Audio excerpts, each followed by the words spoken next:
Welcome to the Supercross Nationals 2004. I'm Kylie J. Well, from the City of Steel to the City of Coal tonight, we're in Newcastle, and so far so good. The sky was looking grey and it looked like it was going to rain, but it's so far dry. So tonight, God loves Supercross. With just 3 races left to go, the boys are fast running out of time to catch runaway leader Jay Marmont from KTM, who's having a superb series. The Wollongong washout last week created so much rain and mud. It was really awful for some riders who just didn't perform in those conditions. One of those was Daniel Reardon, who didn't even make it to the Pro Light final. A situation which really wasn't capitalised enough on by KTM's Ryan Marmont. So that race at the end of the day is really going to come down to the wire. Two boys that did enjoy it were the Kiwis. Cody Cooper getting his first #1 spot on the podium. He shared the podium with Jai Harvey, his teammate, who came in at #3. Sick Mick Cook took a nasty spill and sustained a pretty serious groin injury. He won't be back this season. Neither will Mitch Hode, who rides a Suzuki, but he's been replaced by US import 18-year-old Bob Canary, who apparently is pretty mean on 2 wheels. Our other US import, Greg Schnell, riding for KTM Red Bull, is riding in both the Pro Open and the Pro Light classes. But tonight really is ham night. It is his local here. He is a Newcastle boy, so we really have all eyes on him. Hopefully he'll be able to pull some out of the bag for the hometown crowd. Now let's have a look at both the Pro Open and the Pro Light tables as they stand right now. Ryan Marmont to #1 spot, 86 points, followed by Daniel Reardon with 78. Jai Harvey with 72 points. DMC with 63 and Cody Cooper with 60. For the Pro Open, Jay Marmont #1. He's sitting at 115 points, followed by Dozza on 88 points. Shane Boyd, 83. Cameron Taylor, 74. And then Danny Ham, who's sitting on 64 points. This is round 8. There are just 3 to go. We are in Newcastle, and this is the Supercross Nationals 2004.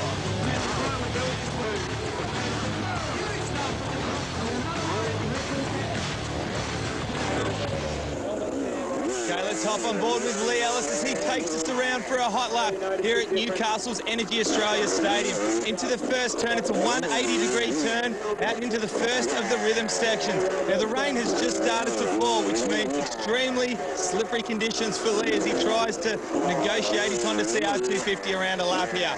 Over the gator back section for the first time, a steep drop-off at the end of the whoops, left through a very slippery patch before doing 2-1 off the triple.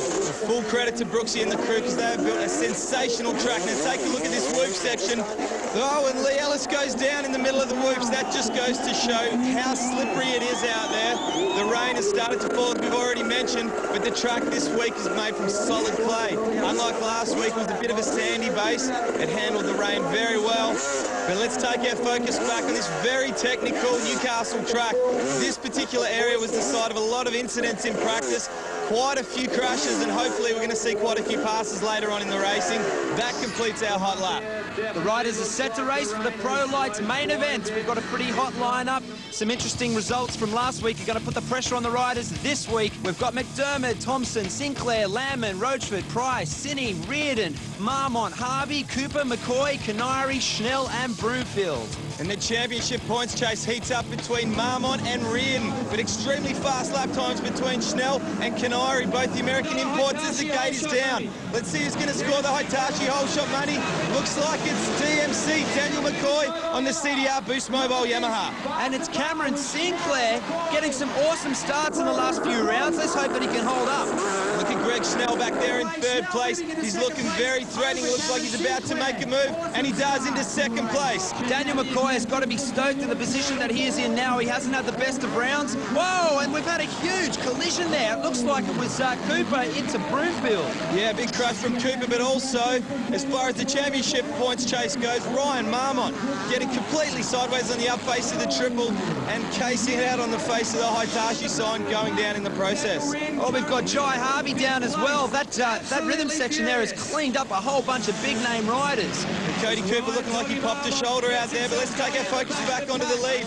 Daniel McCoy's got a nice little buffer over Greg Schnell, but more importantly, it's Daniel Reardon that's trying to get into 3rd place with Ryan Marmont in the back of the pack. Yeah, it's currently Brent Lamman, who's just returned from injury, has just been passed by Daniel Reardon. That's right, nice little pass from Reardon there. Brent Lamman and Bocker, it's his first race back. He had a very big elbow injury and he's getting amongst it there with Reardon. He sure is. An amazing effort from Lambert, considering he hasn't been on the track racing with these guys.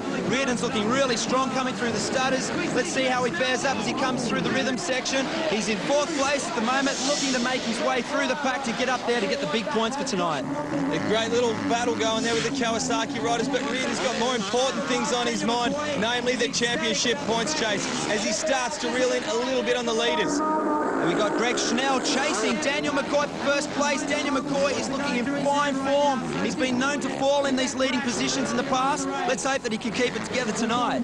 Yeah, McCoy and the CDR Boost Mobile Yamaha guys have been working extremely hard on their starts. And as we can see tonight, McCoy got 2 for 2 hole shots so far, but he's feeling the pressure from the Red Bull KTM rider. How is Schnell and the pressure that he's applying? It looks like he's going to make a pass. Can he hold on to it as they come through this rhythm section? Who's it going to be? It's Schnell taking him on the inside. Awesome riding from Greg Schnell.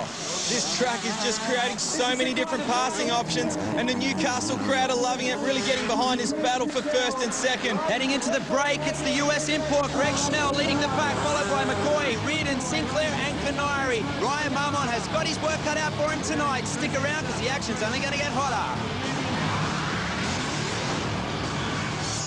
Welcome back to Newcastle's Energy Australia Stadium. This is the Pro Light final. We're about halfway through the race and we've had a swap in the lead. McCoy leads at the moment, but let's take a look at our latest American import, Bob Canary, riding for Shift Motul Suzuki, replacing the injured Mitchell Hode. Canary's just moved into 4th place, taking Sinclair, looking really strong there. Here are our race leaders, Daniel McCoy and Greg Schnell. This has been an awesome battle between these two riders. Let's see how these guys fare up as they power through the Fusion berm into the 1-800 reverse stutters.